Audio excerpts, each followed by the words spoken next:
When the message popped up on my screen, I thought it was a joke. Don't call me. 3 words, simple and cold. The kind that slice quietly without effort. I stared at my phone for a full minute, watching the little gray bubbles fade away, expecting another message. But nothing came. Just silence. It wasn't the first time Emma had pulled away, but this felt different, deliberate. Final. I typed back without hesitation. Don't come home. And I hit send. 10 minutes later, my phone lit up like a fire alarm. 20 missed calls. All from her. You might think I overreacted, but this wasn't about a single text. This was about everything that came before it. Months of indifference, the quiet walls, the emotional distance that crept in like fog until I could barely remember what her laughter sounded like. It started subtly.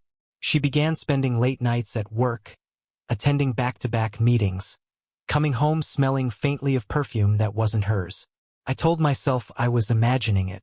I wanted to believe I was.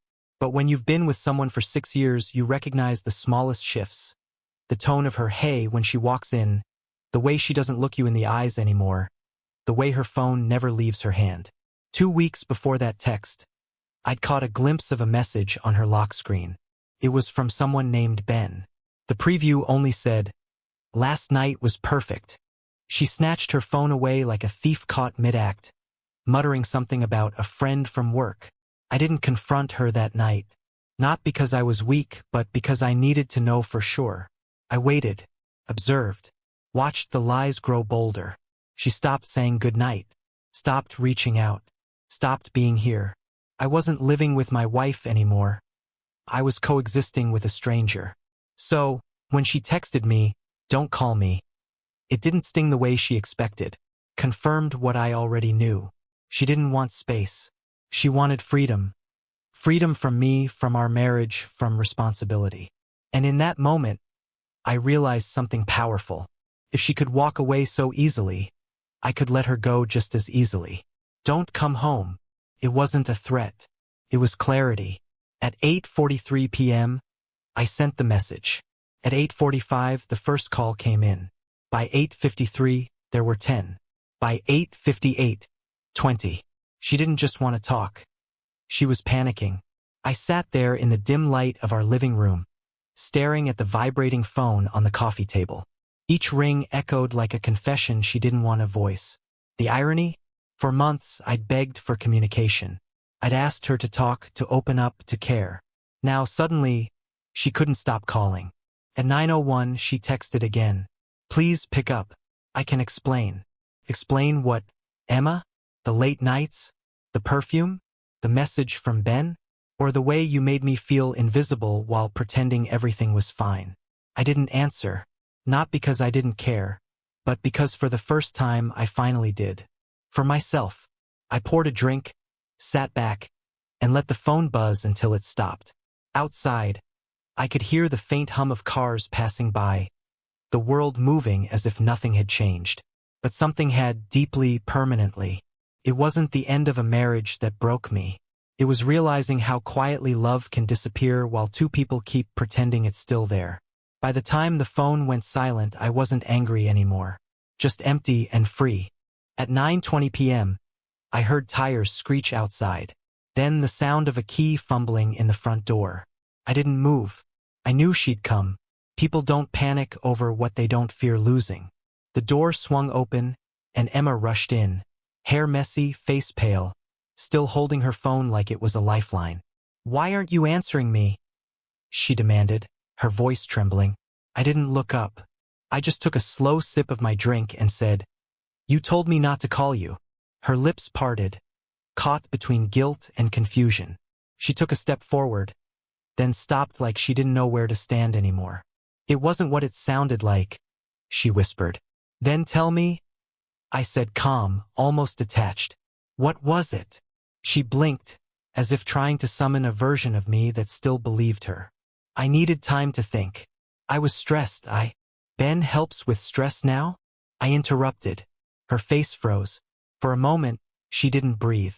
Then her shoulders dropped. "You saw the message." "I did. And you assumed." "I didn't assume. I observed. You changed, Emma." The woman I loved started living a double life, and I just waited to see which one would show up tonight. Silence filled the room, thick, heavy, final. She sat down across from me, eyes glistening, hands shaking slightly. "It wasn't serious," she said, barely audible. "It was just a tension. I didn't mean for it to go that far." I let the words hang in the air. Just a tension. Funny how people use that word like it's harmless, as if betrayal is softer when whispered. "You broke something you can't fix with apologies," I said quietly. "And you did it piece by piece, pretending nothing was happening." Her tears came then, not loud but real. "I didn't think you'd ever stop trying," she confessed. "That's the problem," I said. "You counted on me not leaving." She reached across the table, but I leaned back. "I made one mistake," she pleaded. "No," I said. "You made a choice." Repeatedly. For a long while, neither of us spoke. The clock ticked, steady and cruel. I thought of every night I stayed awake waiting for her, every dinner gone cold, every excuse she fed me. I thought of the version of myself who kept forgiving because he was terrified of being alone. That man didn't exist anymore. When she finally said, "Can we try again?" it didn't even sting. It just sounded hollow. "Try what?" I asked. "You had my love, my trust, my patience. And it wasn't enough. What's left to try?" Her tears blurred her words. "I don't want to lose you." "You already did," I said. She stood slowly, realizing the finality of it. I could see her trying to find anger, something to fight with, but there was nothing left to fight for. At the door, she turned back one last time. "You don't mean it," she whispered. I looked at her and said the only truth left between us.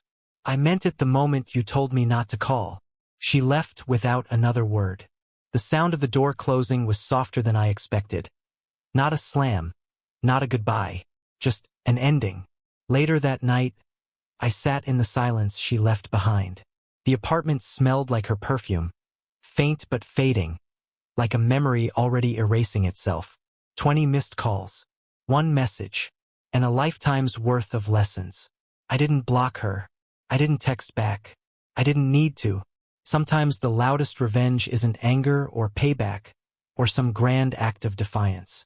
Sometimes it's peace, the kind that comes when you stop chasing what's already gone.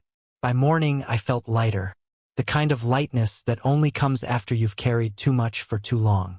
Emma might remember that night as the one I stopped loving her, but I'll remember it as the night I started loving myself again.